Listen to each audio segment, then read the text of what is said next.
प्यारे विद्यार्थियों, आप सभी का आपके अपने YouTube channel SP classes Bikaner पर स्वागत है। तो जैसा कि टाइटल से पता चल रहा है कि हम इस वीडियो के अंदर बात करेंगे गोदान, एक उपन्यास जो कि प्रेमचंद जी के द्वारा लिखा गया है। और आपको थोड़ा सा पहले बैकग्राउंड बता देता हूं कि ये उपन्यास है वो 1936 ईस्वी में प्रेमचंद जी के द्वारा लिखा गया था। और इस हिंदी के महानतम उपन्यासों में से इसे गिना जाता है। और इसमें क्या है कि समस्या को उठाने की बजाय तत्कालीन जो भारतीय समाज है उसकी लगभग हर समस्याओं को एक साथ उठाया गया है। और यही कारण है कि गोदान को भारतीय जीवन का महाकाव्य भी कहा जाता है। ध्यान रख लेना, ये थोड़ी सी बात आपको पता होनी चाहिए। फिर हमें यह भी पता होना चाहिए कि गोदान जो उपन्यास है उसके अंदर कौन कौन पात्र है, उनका क्या कार्य है, वे आपको थोड़ा सा पहले बता देता हूं। फिर हम इस उपन्यास को एक ऐसी कहानी के रूप में या इस सरल भाषा के अंदर याद करेंगे ताकि आपके एग्जाम के अंदर कोई भी अगर क्वेश्चन आता है या आपको पूरी तरह से याद करवा दूंगा। चाहे आपका अभी वरिष्ठ अध्यापक का एग्जाम होने वाला है 2nd ग्रेड का, या आप चाहे बीए के विद्यार्थी है, चाहे आप एमए के विद्यार्थी है, या कोई भी स्कूल के विद्यार्थी है, उनके लिए जो भी गोदान नाम का पाठ है या गोदान नाम का उपन्यास है आपको याद करवाने वाला हूं। तो वीडियो को लाइक कर देना और कमेंट करके बता देना कि आपको कैसा लगा है, और चैनल को सब्सक्राइब जरूर कर देना। तो इसके अंदर क्या होते हैं, कुछ ग्रामीण पात्र होते हैं। जैसे कि एक होता है होरी, जो कि धनिया का पति होता है, और धनिया जो होरी की पत्नी होती है। ठीक है, उसके अंदर आपस में विवाह होता है और सगाई भी होती है। जो कि गोबर होता है ना, उसके अंदर होरी और धनिया का बेटा होता है। क्या होता है? होरी और धनिया का बेटा होता है। एक इसके अंदर सोना होता है और एक रूपा होता है। जुनिया, दाता दीन, माता दीन, ये सब इसके अंदर होते हैं। दाता दीन, माता दीन कौन होता है? दाता दीन का बेटा होता है। जबकि दाता दीन है वो गांव में पशु चिकित्सा के आचार्य होते हैं। कौन होते हैं? आचार्य होते हैं। इसके अंदर कुछ गौण पात्र भी देखने को मिलते हैं, जैसे कि मंगरू साहा, पटेश्वरी लाल, जिंगुरी सिंह हो गया, सीलिया हो गया, भोला हो गया, ये सब इसके अंदर शामिल होते हैं। इसके साथ साथ अगर शहरी पात्र की बात करें, जैसे राय साहब हो गए, अमरपाल सिंह हो गए, डॉक्टर बी मेहता हो गए, और इसके 2 बच्चे भी होते हैं, मिस मालती भी होती है, मिर्जा कुरशेद भी होते हैं, और मिस्टर चंद्र प्रकाश खन्ना भी इसके अंदर शामिल होते हैं। इसके साथ साथ कुछ ओंकारनाथ नाम के पात्र होते हैं, और इसके साथ साथ मिस्टर श्याम बिहारी तनखा भी इसके अंदर शामिल होते हैं, और चुईया हो गए, राजा सूर्य प्रताप सिंह। यानी ये जो हम आपको पात्र बता रहे हैं ये कहीं ना कहीं आपको इस कहानी के अंदर सुनने को मिलेंगे, ताकि आपको पहले बता दिया कि कौन कौन से पात्र हैं। हमें नाम साथ में बोलते रहेंगे कि इसने ये कथन कहा है, आपको बस ध्यान से मन लगा के सुनना है। यानी जितने भी आपके लगते हैं 40 से 35 मिनट या 40-45 मिनट जितने भी लगते हैं, आपको ध्यान से सुनना है मन लगाकर, ताकि आपको पूरा का पूरा उपन्यास एक ही वीडियो के अंदर याद हो जाए। विद्यार्थियों, तो शुरू करें।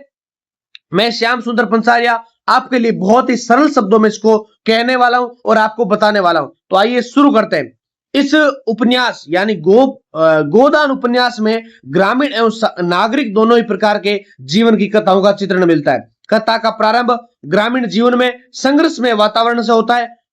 होरी बेलारी नामक गांव का एक किसान होता है। उसकी अपनी 5 बीघा जमीन होती है, और होरी को जमींदार राय साहब अमरपाल सिंह के भेंट करने जाता है। होरी का इस तरह अपना काम धाम छोड़कर राय साहब से मिलने जाना धनिया को बिल्कुल पसंद नहीं आता है। इसलिए सब जमींदार के यहाँ होरी के जाने की आदत का विरोध करती है। परंतु होरी धनिया से कहता है कि सबसे मिलने जुलने का प्रसाद है, अब तक जान बची हुई है। ऐसा कहकर राय साहब से मिलने चला जाता है। रास्ते में वे अपनी दीन दशा के बारे में सोचते हुए एक गाय खरीदने की अभिलाषा पर विचार करता हुआ आगे बढ़ता है। इतने में उसकी पड़ोस के पास में रहने वाले भोले से भेंट हो जाती है। भोला अपनी गायों के साथ चला आ रहा होता है, और भोले की एक गाय को देखते ही होरी की गाय खरीदने की लालसा और भी तीव्र हो जाती है। भोला विदुर है, वे अपने विवाह को लेकर चिंता में है, और उसकी प्रशंसा करते हुए एक विधवा से उसका विवाह कर देने का लालच दिखाता है। उसके बदले में भोला भी होरी को वही गाय लेने के लिए कहता है, परंतु होरी अपनी मर्यादा बचाने के लिए उस समय गाय नहीं लेता। वह भोला से कहता है फिर मंगा लूंगा। यानी जो भोला होता है या जो होरी होता है वो कहीं ना कहीं शहर जाता है और फिर क्या करता है, उसको उसकी पत्नी है वो मना भी करती है। धनिया को ये बात पसंद नहीं आती है कि ये बाजार जाते हैं, शहर जाते हैं, बार बार मिलके आते हैं, लेकिन वो क्या करती है, उनको बताती भी है और उसका काम बंद भी करवाना चाहती है। लेकिन फिर भी क्या करता है, होरी निकल जाता है और आगे चलकर वो क्या करता है, गाय खरीदने की सोचता है। ठीक है, लेकिन उस समय तो वो खरीद नहीं लेता है, लेकिन आगे वो सोचता है कि एक दिन जरूर मंगवा लूंगा। फिर क्या होता है, इसी समय भोला भूसे की कमी की होरी से बात करता है। उसकी समस्या सुनकर होरी उसे थोड़ा सा भूसा अपने घर से देने का वचन देता है। होरी उस समय गाय इसलिए नहीं लेता कि कहीं भोला को ऐसा न लगे कि ये मेरी मजबूरी का फायदा उठा रहे हैं। होरी वहां से आगे निकलकर राय साहब के पास पहुंचता है। राय साहब कौंसिल के सदस्य, वे न्याय अन्याय की बातें भी खूब करते हैं। इसी पर किसी पर अत्याचार करना बुरा समझते हैं। होरी के सामने वे बहु अपनी मजबूरी और मुसीबत का रोना रोकर ये सिद्ध करना चाहते हैं कि वे कितने बड़े सज्जन आदमी है। परंतु उसी वक्त उनका एक नौकर आकर बताता है कि मजदूर बिना मजदूरी के काम करना नहीं चाहते।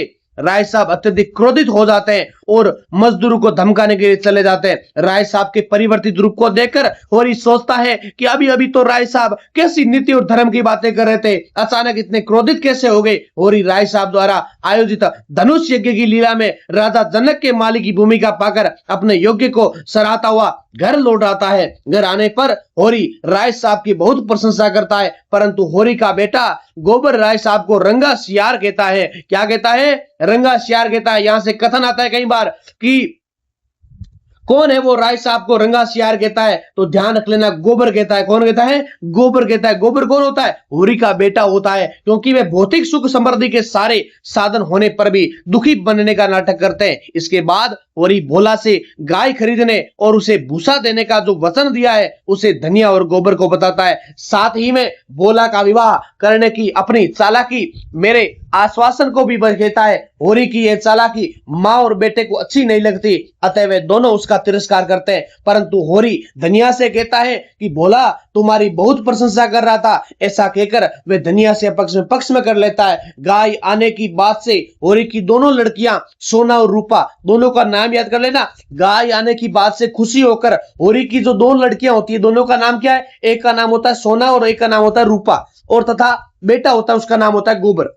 परंतु धनिया आदि सभी आनंदित हो जाते हैं, क्योंकि निर्धन के घर अगर लक्ष्मी का आगमन होता है ना तो अच्छी बात है कि सभी खुशी हो जाते हैं। अगर कोई व्यक्ति निर्धन है, गरीब है, अगर उसके घर में गाय के रूप में लक्ष्मी का वास हो रहा है तो कहीं ना कहीं खुशी आ जाती है। विद्यार्थियों, एक दिन भोला भूसा लेने होरी के घर जाता है तो धनिया और घर के अन्य सदस्य उनका स्वागत करते हैं। होरी एक खांचा भूसा देने को कहता है, परंतु धनिया 3 खांचे भरती है और गोबर को भोला के घर पहुंचाने को कहती है। भोला के घर पहुंचने पर गोबर को भोला की विधवा बेटी जुनिया से मुलाकात होती है। ध्यान रख लेना, भोला के घर पहुंचने पर गोबर को भोला की जो विधवा बेटी होती है जुनिया, उससे क्या हो जाती है, मुलाकात हो जाती है। दोनों परस्पर एक दूसरे के प्रति आकर्षित हो जाते हैं। दूसरे दिन गोबर गाय लेने के लिए जब भोला के घर फिर से आता है तो गाय आने की खुशी में होरी का परिवार अत्यधिक आनंदित हो जाता है। गाय के स्वागत की तैयारी शुरू हो जाती है। इसी बीच होरी एक बांस वाले को साजे के बांस बेच देता है। ध्यान से सुनना,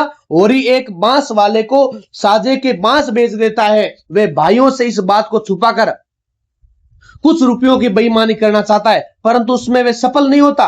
गोबर के गाय लेकर आने पर पूरा गांव गाय देखने के लिए इकट्ठा हो जाता है। सभी गाय की प्रशंसा करते हैं। पूरा गांव होरी का गाय देखने आता है, परंतु उसके सगे भाई हीरा और शोभा गाय देखने नहीं आते। जब होरी उन्हें बुलाने जाता है तो दोनों भाइयों के बीच चल रहे वार्तालाप को सुनता है। दोनों भाई आपस में होरी की बुराई कर रहे होते हैं। दोनों का मानना है कि होरी ने बंटवारे के समय जो रुपए हमसे छिपा कर रखे थे उन रुपयों से वह गाय खरीद रहा है। होरी दुखी मन से घर लौट आता है और धनिया को पूरी बात बता देता है। यानी जब होरी गाय लाता है तो सभी गांव वाले क्या करते हैं विद्यार्थियों, उसके घर के आगे आ जाते हैं। वे सोचते हैं कि आज होरी गाय ले रहा है, आपा सगड़ा चलना आज गाय ने होरी ने देखा। ठीक है, फिर सागे सागे पूरे गांव रा बेड़ा हो जाए, सगली चीज आ जाए गाय देखने वास्ते। लेकिन जी का बीरा भाई है बे कौन आवे, कौन आवे, मारा भाई कौन आवे, मारो नाम मैं अभी थाने बताए दो भाई हुए जिक्र नाव बे आवे कौन। ठीक है, एक रो नाम का है, एक रो हीरा और शोभा। उसके सगे भाई होते हैं, एक का नाम हीरा होता है और एक सगा होता है शोभा, दोनों नहीं आते हैं।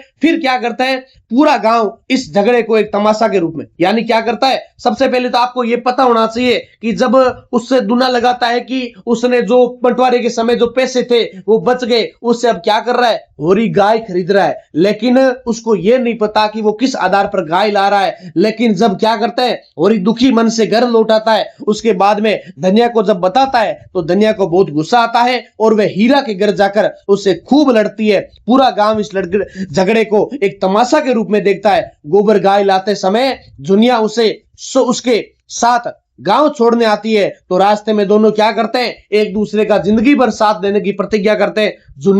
दुनियादारी की बातें करते हुए तथा अपने बातों से गोबर को प्रभावित कर उसे पूर्ण रूप से अपने वश में कर लेती है और दोनों छिपकर आपस में मिलने का वादा कर एक दूसरे से अलग हो जाते हैं। राय साहब के गांव सेमरी में छिड़काव आदि कर धनुष यज्ञ की तैयारी प्रारंभ हो जाती है। वहां मंडप, फूल, गमले, बिजली आदि की व्यवस्था की जा रही है। राय साहब के मेहमान गांव और शहर दोनों स्थानों से पधारे हुए हैं। इसमें बिजली नामक पत्र के संपादक पंडित ओंकारनाथ, वकील श्याम बिहारी तंका, दर्शन शास्त्र के professor doctor B Mehta, mill मालिक मिस्टर खन्ना और उनकी पत्नी Govindi Khanna, lady doctor miss Malti और लखपति मिर्जा कुरशेद आदि मेहमान शहर से आए हुए हैं। राय साहब उनका स्वागत कर उनके ठहरने की व्यवस्था करते हैं।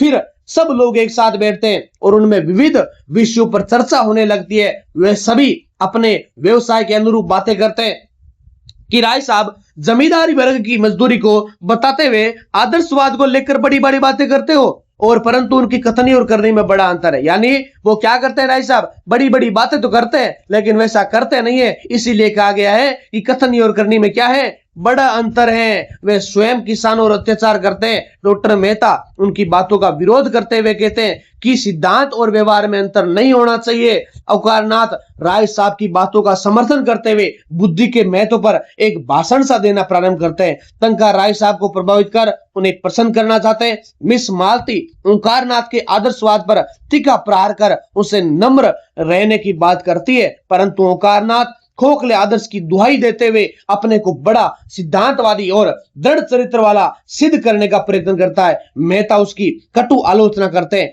मिस्टर खन्ना मालती पर लट्टू है, वह इस प्रकार से उसे रिझाने का प्रयत्न करते हैं। काफी लंबे वाद विवाद के बाद वो क्या करते हैं, भोजन का कार्यक्रम प्रारंभ होता है और भोजन में मांस और मदिरा दोनों की व्यवस्था है। भोजन में किसकी व्यवस्था है, मांस और मदिरा की दोनों की व्यवस्था है। ओंकारनाथ क्या करते हैं, ओंकारनाथ शराब को देखते ही अपने कमरे में चले जाते हैं। ये अन्य सभी शर्तों में लग जाते हैं, यानी अन्य सभी शर्त में लग जाती है कि अगर मालती ओंकारनाथ को शराब पिलाने में सफल हुई तो उन्हें 1000 रुपए दिए जाएंगे। राय साहब मालती का नाम लेकर ओंकारनाथ को वहां ले आते हैं। मालती बड़े नाटकीय रूप में उनका स्वागत करती है, उन्हें कर्मठ राष्ट्र सेवी जनता का नायक आदि विशेषणों से संबोधित कर उनकी बड़ी प्रशंसा करती है ताकि वो उसके वश में आ जाए, उसकी बात मान ले। विद्यार्थियों, अंत में अपने रूप सौंदर्य और नारीत्व का प्रभाव जमा कर, क्योंकि एक महिला होती है ना, वो किसी भी पुरुष को अपने आकार में डाल लेती है। अगर बात कर मिस मालती की बात करें,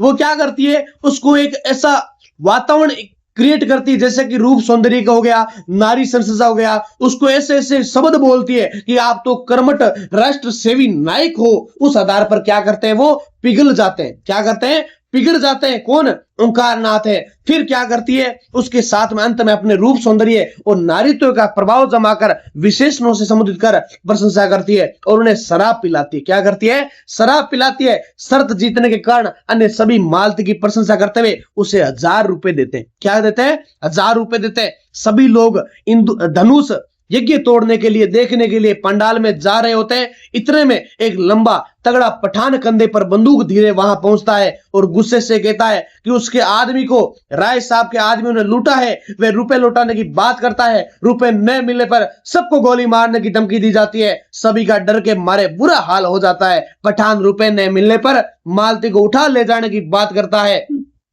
और राय साहब थोड़ा सा हाल हो जाता है, पठान रुपए नहीं मिलने पर क्या करता है, वो किस मालती को उठा ले जाऊंगा और साहस दिखाते हैं, परंतु बाकी सब छिपने की जगह ढूंढते हैं। इसी समय होरी माली का रूप धारण कर राय साहब को ढूंढते हुए वहां पहुंचता है। वह तुरंत पठान को पटकनी देकर उसकी छाती पर बैठ जाता है और उसकी दाढ़ी खींच लेता है। दाढ़ी खींचने पर पता चलता है कि मेहता ने ही पठान का रूप धारण किया है। मेहता अपने वेश परिवर्तन से समाज के लोगों की असलियत सामने ला लेता है। विद्यार्थियों, दूसरे दिन सभी शिकार के लिए जाते हैं। दो दो जनों की 3 टोलियां बनाई जाती है और राय साहब और मिस्टर खन्ना, मिर्जा खुर्शेद और तंका तथा मेहता, मालती तीनों टोलियां अलग अलग शिकार के लिए चली जाती है। मालती मेहता के प्रति आकर्षित है, परंतु मेहता के मन में मालती को लेकर ऐसी कोई भी बात नहीं है। मेहता एक चिड़िया का शिकार करते हैं जिसे एक जंगली लड़की नदी के पानी में बह रही चिड़िया को पकड़कर मेहता को ला दे देती है। लड़की को इस व्यवहार से मेहता बहुत खुश हो जाते हैं। वे जंगली लड़की मालती और मेहता को अपनी झोपड़ी में ले जाते हैं और उनके भोजन की व्यवस्था करते हैं। लड़की के प्रति मेहता का मुक्त भाव से देखकर मालती को अच्छा नहीं लगता, इसलिए वे क्या हो जाती है, ईर्ष्या हो जाती है, द्वेष भावना हो जाती है। खन्ना और राय साहब के बीच मील के शेर को लेकर बातचीत होती है। खन्ना राय साहब से उसकी मिल के शेर खरीदने का आग्रह करते हैं, परंतु राय साहब अपनी आर्थिक समस्याओं का बखान कर शेर खरीदने की बात टाल देते हैं। तीसरी टोली में मिर्जा और तंका है और मिर्जा इस एक हिरण का शिकार करते हैं और उसे ग्रामीण युवक को देते हैं। सभी उस युवक के गांव जाते समय खा पीकर खुशी से एक दिन पूरा बिताकर शाम को घर लौटाते हैं। आपको कैसी लग रही है विद्यार्थियों? सभी वीडियो को पूरा देखते रहे, क्योंकि अगर आप इसको ध्यान से सुनेंगे ना, आपको एक एक पॉइंट अच्छे से क्लियर हो जाएगा, यानी आपके दिमाग के अंदर ऐसी छवि बनेगी कि हमको सब कुछ याद हो गया है। आप अगर एग्जाम में दोगे तो आपको एक एक फैक्ट याद आएगा। बस आप मन लगाकर सुने और वीडियो को लाइक और शेयर जरूर करना। फिर आगे चलकर क्या होता है, इधर होरी के घर गाय के आने जाने से बहुत ही उत्साह भरा माहौल है। पूरा परिवार गाय की सेवा में लगा हुआ है। सोना और रूपा तो मानो उसकी सहेलियां बन चुकी है। बरसात की पहली बारिश होते ही खेत जोतने का, बोने की चहल पहल शुरू हो जाती है। किसानों में बड़ा उत्साह और उमंग का वातावरण है। परंतु इतने में राय साहब का करिंदा नौकेराम ऐलान करता है कि बिना लगाए चुनाए कोई भी अपने खेत नहीं जोत सकेगा। राय साहब का करिंदा नौकेराम ऐलान करता है और उसके बाद होरी रुपयों के इंतजाम के लिए महाजनों के यहाँ भागा फिरता है। गांव में ऐसी महाजन है, एक तो जिंगूरी सिंह, एक मगरूसा, एक दुलारी और एक नाम है दाता दीन। पचकाई हुए जिंगूरी सिंह होरी की गाय लेना चाहता है। वे होरी को समझा बुझा कर अपनी गाय बेचने के लिए क्या करता है, मजबूर बना लेता है उसको। फिर कुछ दिन बीतने पर धनिया भी उसके लिए तैयार हो जाता है, परंतु अंत में निर्णय होता है कि गाय न बेचकर रुपयों के इंतजाम सूद पर रुपए लेकर किया जाएगा। उसी दिन रात को जब होरी अपने बीमार भाई शोभा को देखकर घर लौटता है तो अपने भाई हीरा को गाय के पास खड़ा देखता है। उसी रात को गाय जहर दिए जाने से मर जाती है। यानी क्या होता है, जब होरी के घर में क्या होता है, अपने घर के गाय के पास में अपने भाई का नाम क्या है, हीरा, उसको गाय के पास खड़ा देखता है तो होरी के मन में विचार आता है कहीं गाय को जहर देने से इसने तो नहीं मारा। फिर होरी को लगता है कि हीरा ने ही गाय को जहर दिया है और इस बात का धनिया से कहता है। धनिया कौन है? उसकी पत्नी है। उसी रात हीरा घर से भाग जाता है। सुबह धनिया हीरा पर गो हत्या का अपराध लगाकर पूरे गांव में चिल्ला चिल्लाकर गाय को जहर देकर मारने की बात बताती है। इससे होरी क्या होता है, धनिया को मारता है। यानी जो बात तो बता देता है, जो होरी होता है वो अपनी पत्नी को, धनिया को बात बता देता है, लेकिन जो धनिया होती है फिर पूरे गांव में ये बात ढिंडोरा पीट देती है कि हमारे भाई के भाई ने हमारी गाय को मार दिया। इससे होरी क्या होता है, थोड़ा गुस्सा हो जाता है और होरी को धनिया को मारने लगता है और अपने भाई को बचाने के लिए सबको छिपाकर अपने पुत्र गोबर की झूठी कसम खा देता है। दरोगा जांच पड़ताल करने गांव पहुंचता है। होरी अपने परिवार की इज्जत बचाने के लिए महाजनों से रुपए उधार लेकर दरोगा को देना चाहता है। धनिया अत्यधिक गुस्से में आकर रुपए छीन लेता है और दरोगा छीन लेती है और दरोगा और गांव वालों को बहुत कुछ सुनाती है। अंत में दरोगा गांव वालों से 50 रुपए वसूल कर चला जाता है और गांव के महाजन दरोगा को कोसते रह जाते हैं क्योंकि ये रुपए उन्हें ही देने पड़ते हैं। हीरा के घर से भाग जाने से होरी उसकी स्त्री पुनिया की सहायता करने लगता है और धनिया पहले तो गुस्सा करती है परंतु बाद में शांत हो जाती है। इसी बीच होरी बीमार पड़ जाता है और महीने भर में ठीक होते जाता है। फिर जाड़ों की रात में एक दिन होरी अपने खेत की झोपड़ी में फटे पुराने कंबल द्वारा सर्दी से बचने और सोने का प्रयत्न कर रहा होता है। तभी धनिया आकर उसे कहती है कि जुनिया 5 महीने की गर्भवती है। वे गोबर बोला जुनिया सभी पर गुस्सा करती है। होरी भी ये सब सुनकर बहुत ही बड़े गुस्से में आता है और जुनिया को घर से बाहर निकालने की बात करते हुए घर की ओर चल पड़ता है। होरी को गुस्से में देखकर धनिया की जुनिया के प्रति दया उत्पन्न होती है और वह होरी से उनसे कुछ ना कहने के लिए प्रार्थना कहती है। घर आकर दोनों ही जुनिया को सांत्वना देते हुए गोबर के बारे में पूछते हैं। जुनिया बताती है कि उसने मुझे गांव तक छोड़ा और फिर पता नहीं कहां चला गया। दूसरे दिन जब जुनिया पूरे गांव की चर्चा का विषय बन जाती है, सब लोग मिलकर होरी को जाति से निकाल कर देते हैं कि आपके लड़के ने यह काम कर दिया। इससे क्या होता है, गांव के अंदर क्या करते हैं, होरी की बेइज्जती करने लगते हैं, उसका हुक्का पानी बंद कर दिया जाता है। एक दिन पंडित दाता दीन धनिया से मिलकर जुनिया को घर में न रखने की बात करता है, जबकि खुद उसके बेटे माता दीन ने एक चमारित सीलिया को, यानी दोबारा सुनिए, जबकि उसके खुद के बेटे माता दीन ने, किसके बेटे ने, दाता दीन के बेटे माता दीन ने एक चमारिन सीलिया को रखेल बनाए हुए रखा था। इसी तरह गांव के अन्य बड़े लोग जुनिया को घर से निकाल देने की सलाह धनिया को देते हैं, परंतु धनिया सबको उत्तर देकर उसका मुंह बंद कर देती है। अंत में सब पटेश्वरी लाल को यह लगता है कि जुनिया के गांव में रहने से हमारी किसी को कोई इज्जत नहीं रहेगी, तो गांव के महाजनों एवं नौखे राम आदि के साथ मिलकर एक षड्यंत्र रचता है। अब फिर से पंचायत को होरी का गला दबाने का मौका मिल जाता है। जुनिया एक लड़के को जन्म देती है और बिरादरी में ऐसे पाप के लिए पंचायत होरी पर 100 रुपए नगद 30 मण अनाज का डांड लगाती है। ये लाइन याद कर लेना, ये कई बार आपके सेकंड ग्रेड के एग्जाम में पूछी गई है। क्या लाइन है कि बिरादरी में ऐसे पाप के लिए पंचायत होरी पर 100 रुपए नगद और 30 मण अनाज का डांड लगाती है। और धनिया पंचायत के इस निर्णय को क्या करती है, विरोध करती है, लेकिन होरी क्या करता है, निर्दोष होते हुए भी क्या करता है, और इस निर्णय को सर्वोपरि मानकर उनका स्वीकार करने में अपनी मर्यादा की रक्षा समझता है। वे अपना घर झिंगुरी सिंह के पास गिरवी रखकर 80 रुपए लाता है और डांड की रकम चुकाता है। डांड जो उसने हरजाना होता है उसकी रकम चुकाता है। गोबर लज्जा के भय से लखनऊ भाग जाता है और वहां 15 रुपए वेतन पर गिरवी खुर्शीद के यहाँ नौकरी करता है। ध्यान देना, कहां नौकरी करता है, यानी जो गोबर होता है किसका बेटा है, होरी का, वो क्या करता है, वहां से घर से बाहर जाता है क्योंकि उसने गलत करते कर दिया, झिंगुरी को, जुनिया को क्या कर दिया। फिर उसके बाद में क्या करता है, वहां से भाग जाता है लखनऊ। ध्यान देना, कहां भाग जाता है, लखनऊ, प्रश्न पूछा हुआ है। और वहां 15 रुपए वेतन पर गिरवी खुर्शीद के यहाँ नौकरी करता है और उन्हीं को कोठरी में रहता है। डांड में सारा अनाज देने से होरी के पास कुछ नहीं बचता और इस समय पुनिया उसकी मदद करती है। बारिश न होने के कारण उसकी ईख सूख जाती है। भोला गाय के रुपयों की मांग करता है, परंतु होरी रुपए नहीं दे पाता। भोला होरी के बेल ले जाता है। गांव वाले उसका विरोध करते हैं, लेकिन मर्यादावादी और ईमानदारी होरी विवश होकर उसकी अनुमति देता है। मालती को राजनीतिक और सामाजिक कार्यों में व्यस्त रहना पसंद होता है। उसी के प्रयत्न से महिला एक कार्यक्रम के भाषण देते हुए महिलाओं के समान अधिकार की मांग छोड़कर महिलाओं को त्याग, दया, क्षमा को अपनाने की सलाह देते हैं और उनकी दृष्टि से गृहस्थ जीवन के लिए इन बातों की बहुत आवश्यकता मानी जाती है। मालती मेहता से सहमत होती है और एक दिन मेहता मालती पर आरोप लगाते हैं कि उसी के कारण मिस्टर खन्ना मिसेज खन्ना से अच्छा बर्ताव नहीं करते।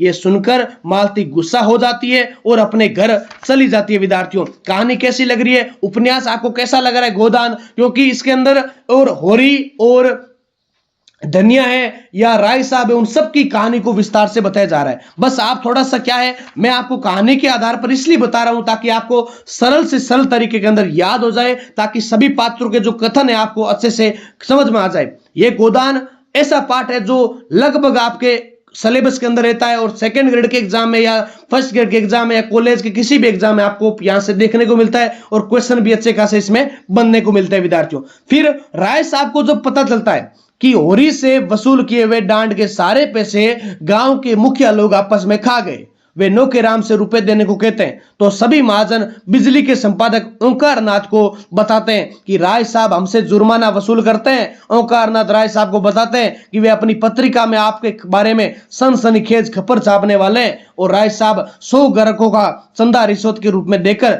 इसी तरह इस खबर को छापने से रोक लेते हैं। गांव में बुआई की शुरुआत होती है। होरी के पास बेल न होने के कारण उसकी असहायता का फायदा उठाकर दाता दीन होरी के सामने साझे में बुआई करने करने का प्रस्ताव रखता है। मानो होरी को मजदूर करने के लिए, मजदूर बनाने के लिए विवश करता है। उधर दाता दिन क्या करता है, बेटा माता दिन जुनिया को अपने प्रेम पास में फंसाने का प्रयत्न करता है। होरी के ईख बेचने जाने पर महाजन मिल मालिक से मिलकर कर्ज के सारे रुपए वसूल करते हैं। मिस्टर खन्ना और उसकी पत्नी गोविंदी जी के स्वभाव एक दूसरे से मेल नहीं खाते। गोविंदी जी सीधा साधा जीवन जीना पसंद करती है, परंतु मिस्टर खन्ना विलास राय ऐशो आराम की जीवन जीना चाहते हैं। एक बार पति पत्नी में बेटे के इलाज को लेकर क्या हुआ था, एक बार पति पत्नी और बेटे के इलाज को लेकर अलग अलग डॉक्टर को बुलाने संबंधी झगड़ा हो जाता है। गुस्से में आकर गोविंदी पार्क में चली जाती है और वहां पर उसकी मुलाकात मेहता से होती है और मेहता उसकी प्रशंसा करते हुए समझा बुरा कर क्या करते हैं, घर ले आते हैं। फिर होरी दाता दिन की खेती में मजदूरी करने लगता है और ईख काटते समय कड़ी मेहनत करने से वह बेहोश हो जाता है। उधर गोबर नौकरी छोड़कर खोंचा लगाने का काम शुरू करता है और उसके पास दो पैसे आ जाते हैं। एक दिन वह गांव आता है और सभी के लिए सामान लाता है। गांव में गोबर महाजनों के बारे में लोगों के बीच बातें बना रहा होता है और वह गांव आता है तो उसकी बड़ी बेइज्जती हो जाती है। होली के अवसर पर गोबर गांव के मुखिया लोगों की नकल करता है और उसकी बेइज्जती करता है और उसके साथ साथ उसके परिणाम स्वरूप गोबर को सभी महाजनों के क्रोध का शिकार बनना पड़ता है। जंगी को शहर में नौकरी लगाने का लालच दिखाकर उसे प्रभावित करता है। भोला को मनाकर उससे अपने बेल ले आता है। दाता दिन को उधार के 30 रुपए के बदले 70 रुपए देना चाहता है। लगान वसूल करके रसीद नहीं देने पर नौकेराम को अदालत की धमकी देता है और जुनिया को फुसलाकर शहर ले जाने समय उसका मां से झगड़ा हो जाता है। सिर झुकाकर मां के आशीर्वाद बिना लिए ही बिल्कुल उद्धड़ और स्वार्थी बनकर गोबर बाल बच्चों को लेकर शहर चला जाता है। यानी जो गोबर होता है वो क्या करता है, अपनी मां से कुछ बातें हो जाती है कि मैं तो दुनिया को लेकर कहां जाऊंगा, शहर जाऊंगा। उस बीच में क्या हो जाती है, मां और बेटे में लड़ाई हो जाती है। लेकिन फिर भी क्या करता है, वो उदंड बन जाता है। वह स्वार्थी बनकर अपने बाल बच्चों को दुनिया को लेकर कहां चला जाता है, शहर चला जाता है। उसके बाद राय साहब को उसकी अपनी कई समस्याएं देखने को मिलती है। उन्हें अपनी बेटी का विवाह करना था, अदालतों में एक मुकदमा भी करना था, चुनाव की तैयारी भी करनी थी। कुंवर दिग्विजय सिंह के साथ विवाह तय हुआ था। किसका, उसकी बेटी का। उसके बाद लेकिन वे पैसे देने से मना करता है। फिर राय साहब खन्ना के पास जाते हैं। पहले तो खन्ना पैसे देने के लिए आनाकानी करता है, लेकिन बाद में कमीशन देकर पैसों का इंतजाम करने की बात करता है। इसी बीच मेहता महिलाओं की व्यायामशाला के लिए चंदा मांगने वहां जाते हैं और खन्ना चंदा से कहने लगता है कि गोविंद जी को व्यायामशाला की नींव रखने के लिए जाने से मना करते हैं। खान साहब राय साहब चंदे के लिए 5000 रुपए लिख देते हैं। फिर मालती वहां पहुंचती है और खन्ना से 1000 रुपए का चेक लिखवा लेती है। माता दिन की रखेल सीलिया द्वारा अनाज के ढेर से कोई शेर भर अनाज दुलारी सवा लाइन को देने पर माता दिन उस पर गुस्सा करते हुए उसे धिकारता है और उसे निकल जाने को कहता है। सीलिया दुखी हो जाती है। सीलिया के पिता हरकू के कहने पर उसके साथी माता दिन के मुंह में हड्डी डालकर उसे जाति भ्रष्ट कर देते हैं और उसके बाद धनिया सीलिया को अपने घर रख लेती है और सीलिया मजदूरी करके जैसे तैसे गुजारा करती है। और सोना उसका बेटा है। सोना की आयु 17 साल की हो गई। उसके विवाह के लिए पैसों की आवश्यकता होती है। सोना को मालूम था उसके पिता होरी विवाह के लिए दुलारी से 200 रुपए लेने वाले हैं। ससुराल वाले यानी सोना लड़का नहीं है, सॉरी सोना बेटी है उसकी। किसकी है, सोना है वो उसकी बेटी है। किसकी है, नाम देखो, होरी की, सॉरी होरी की बेटी है सोना। फिर होरी विवाह के लिए दुलारी से 200 रुपए लेने वाले हैं। ससुराल वाले बिना दहेज लिए बहू लेने को तैयार हो जाते हैं, परंतु धनिया अपनी मर्यादा को बचाने के लिए दहेज देना चाहती है और उसके बाद भोला नोहरी नामक एक जवान विधवा से विवाह करता है। ध्यान से सुने, भोला नोहरी नामक एक जवान विधवा से विवाह करता है और नोहरी के साथ बहुओं की नहीं पड़ती और भोला की पुत्र कामना उसे घर से भगा ले जाती है। नौकेराम नोहरी की लालसा से भोले को अपना नौकर रख लेती है और लाला पटेश्वरी लाल साहूकर मंगरू शाह को भड़काकर होरी की सारी ईख की नीलामी कर देता है। दुलारी की उगाई की उम्मीद न होने से वे होरी को बेटी के शादी के लिए 200 रुपए नहीं देती। इतने में नोरी होरी के प्रति सहानुभूति दिखाकर उसे 200 रुपए देकर अपनी दयाशीलता का परिचय दे देती है। उसके बाद शहर में परिवार समेत आने पर गोबर देखता है। क्या देखता है गोबर, शहर में आने के बाद गोबर देखता है कि उसके बाद घाटा हो जाता है, यानी परिणाम स्वरूप क्या होता है, कारोबार में घाटा हो जाता है, इसलिए वे मिल में नौकरी शुरू करता है। और दुनिया को गोबर की कामुकता पसंद नहीं आती है, इसी बीच गोबर का बेटा मर जाता है। गोबर का बेटा मर जाता है, दुनिया गर्भवती है, गोबर मनसा करना नशा करना शुरू करता है, दुनिया को मारपीट करता है, गालियां देता है। सुइया की मदद से दुनिया एक बेटे को जन्म देती है और मिल में गोबर का झगड़ा हो जाने से गोबर घायल हो जाता है। दुनिया द्वारा गोबर की सेवा करने के दौरान पति पत्नी में फिर से प्रेम संबंध स्थापित हो जाते हैं। खन्ना मजदूरों की हड़ताल को अन्यायपूर्ण मानते हैं, परंतु मित्रा, संपादक गोविंद आदि ने मजदूरों की मांग को न्याय संगत कहा। जब खन्ना ने मेहता से इस हड़ताल के बारे में पूछा तो उन्होंने इसे न्याय संगत बताया। इसी समय मालती का आगमन और मेहता और खन्ना को अपने हाथों में बनाए उस भोजन के लिए निमंत्रित करती है और इतने में खन्ना को मिल में वहां उड़ता हुआ दिखाई देता है। पूरी मिल अग्नि की ज्वालाओं के लिए चपेट में आ जाती है। खन्ना, मेहता, मालती तुरंत मोटर में बैठकर मिल की तरफ चलते हैं और पूरी तरह जलकर राख हो जाती है। खन्ना पागल की तरह बर्ताव करता है और घर लौटकर गोविंदी के चरणों पर गिर पड़ता है। गोविंदी धन की निंदा करते हुए खन्ना को सांत्वना देती है। क्या देती है? खन्ना सांत्वना देती है। उसके बाद अगर बात करें, फिर नोहरी होरी को पैसे देकर पूरे गांव में अपनी उदारता प्रचार करती है। होरी खेत में हल चलाते हुए सिलिया और नोहरी के बारे में सोच रहा होता है। इतने में वहां माता दीन आता है और सिलिया को देखने के लिए होरी को 2 रुपए देता है। पूरे रुपए पाकर सिलिया बहुत ही आनंदित होती है और अपने इस आनंद को सोना को बताने के लिए नदी पार कर सोनारी गांव जाती है। रात का समय होने के कारण पूरे गांव में सन्नाटा है। किवाड़ खटखटाने पर मथुरा दरवाजा खोलता है और सिलिया से प्रणय की बात करता है और इतने में सोना जागती है और इतनी रात में आने के कारण वह सिलिया को बहुत फटकारती है। सिलिया दुखी मन से लौट आती है। खन्ना और गोविंदी ने के संबंधों में संपत्ति के कारण जो कटुता निर्माण हुई थी वे समाप्त होकर उनके संबंध फिर से मधुर हो जाते हैं। खन्ना मिल को फिर चलाने हेतु सभी की सलाह लेने हेतु इधर उधर घूमते हैं। मेहता के व्यक्तित्व से मालती पूरी तरह प्रभावित हो जाती है और वे जैसे भी हो मेहता को प्राप्त करना चाहती है। मेहता की दृष्टि से जीवन का मध्यम वर्ग मार्ग ही सेवा भाव है, वही सर्वश्रेष्ठ है। मेहता और मालती इसी मध्यम मार्ग का स्वीकार कर गांव की ओर निकल पड़ते हैं और एक दिन वो होरी के गांव पहुंचते हैं। मालती गांव की स्त्रियों में जागृति लाने हेतु उन्हें सफाई का महत्व समझ आती है और उनकी बीमारी का इलाज करती है। शाम के वक्त मेहता और मालती दोनों टहलने के लिए नदी किनारे जाते हैं। दोनों में प्रेम के विषय पर गहरी बातचीत होती है।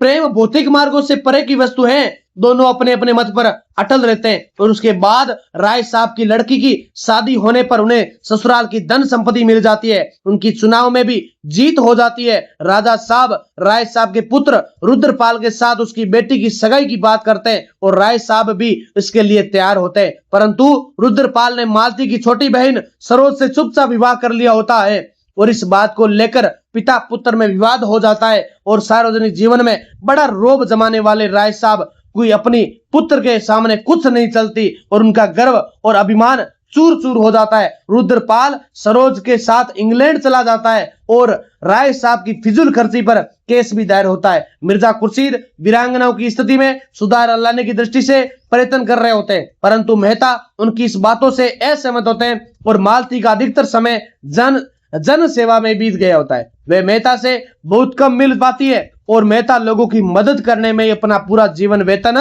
खर्च कर डालती है। मकान का किराया देने के लिए भी उनके पास पैसे नहीं होते और उसके बाद मालती मकान का किराया देकर मेहता को अपने बंगले में रहने के लिए ले जाती है। अमीरों का खिलौना बनी रहने वाली मालती को लोगों की सेवा में व्यस्त देकर मेहता उसे बहुत प्रभावित होते हैं और मालती के सामने विवाह का प्रस्ताव रखते हैं, परंतु मालती खुद को विवाह बंधन में बांधना नहीं चाहती। अतः वे मेहता को एक अच्छे मित्र के रूप में, सहयोगी के रूप में स्वीकार करती है। उसके बाद एक दिन जब अचानक निमोनिया हो जाने से सीलिया के बच्चे की मौत हो जाती है तो बच्चे की मौत का आघात सीलिया और माता दीन को फिर से एकत्रित कर जाता है और वे दोनों बिना लोक लाज के एक साथ रहना प्रारंभ कर देते हैं। दिन प्रतिदिन होरी की आर्थिक स्थिति खराब हो जाती है। अब तो उसे कर्ज भी मिलना मुश्किल हो जाता है। अंत में होरी हताश निराश होकर 200 रुपए के बदले में अपनी छोटी बेटी रूपा का विवाह एक 40 वर्ष के संपन्न किसान से कर देते हैं। गोबर इस विवाह से लिए घर आता है, परंतु इस बार गोबर में बहुत परिवर्तन दिखाई देता है। वे अपने आचरण से बहुत ही शालीनता सौजन्यता का परिचय देता है। विवाह हो जाने के बाद दुनिया को गांव में छोड़कर अकेला शहर शहर चला जाता है। अब होरी के ठेकेदार के यहाँ कंकड़ खोदने का काम करता है। यानी लास्ट में क्या करता है, गोरी जो होरी होता है वो एक ठेकेदार के यहाँ कंकड़ खोदने का काम करता है। उद्देश्य यही है कि कुछ पैसे आ जाए, गोबर के बच्चे के लिए गाय खरीद ली जाए। धनिया भी उसके साथ कंकड़ खोदने का काम करती है। एक दिन हीरा भी लौट आता है और होरी से अपने गलत कर्मों की क्षमा मांगता है। एक दिन जब जेठ की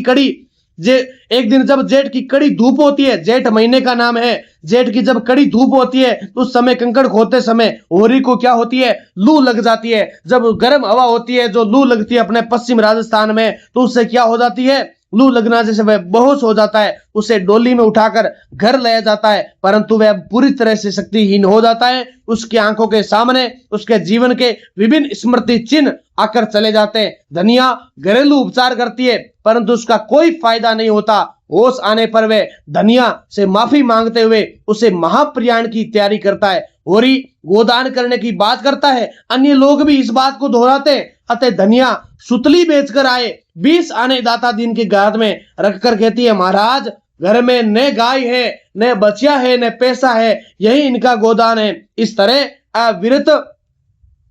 तरह अविरत और जीवन संघर्ष करने वाला एक योद्धा होरी 20 आने का गोदान करके मर जाता है। तो आपको उपन्यास कैसा लगा आप हमें जरूर बताएं, क्योंकि इस गोदान उपन्यास को हमारे द्वारा वीडियो बनाने का एक उद्देश्य है कि बहुत से विद्यार्थियों के मैसेज आए कि सर हमारे सेकंड ग्रेड में हम बुक से अच्छे से याद नहीं कर पाते, आप एक कहानी के माध्यम से 30-35 मिनट का एक वीडियो बनाएं ताकि हमें पूरा का पूरा याद हो जाए। मैंने एक पूस की रात का वीडियो भी बनाया है और ये अब गोदान का भी बना दिया, तो आप इनको सुनिए ध्यान से। बाकी साथ में कोई भी कहीं का भी है और जिनके पाठ लगता है, गोदान पाठ लगता है या पूस की रात लगता है, तो आप इन वीडियो को देखें। हमारे एसपी क्लासेस यूट्यूब चैनल है, उनको सब्सक्राइब करें ताकि आपके लिए एक अच्छे से अच्छा कंटेंट हम बनाते रहेंगे और आपके लिए हेल्पफुल व उपयोगी साबित होता रहेगा। बस शर्त है कि आप मन लगाकर देखें, क्योंकि कोई भी चीज अगर आप मन लगाकर सुनेंगे तो आपको डेफिनेटली वो 100% याद होने के चांस रहते हैं। इसी के साथ जय हिंद, जय भारत। आशा करता हूं सभी विद्यार्थी कमेंट जरूर करेंगे और लाइक और चैनल को सब्सक्राइब जरूर करेंगे।